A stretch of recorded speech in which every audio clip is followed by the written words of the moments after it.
In this video we are going to talk about how to link that Osmo Pocket 3 with that DJI Mic 2. First thing what you have to do is to turn on your microphone, then scroll down and go to your settings. Then there is the wireless mic, and I want to use as the X1.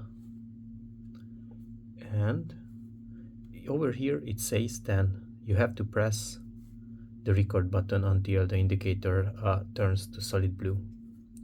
So let's do that. It is green, still green.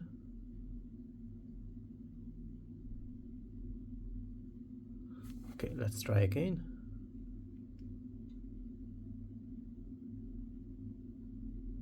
Okay, once then it is blue, then hit the link button.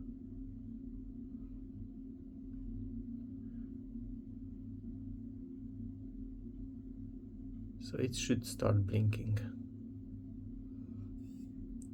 And then it says your microphone is connected, and hit connect.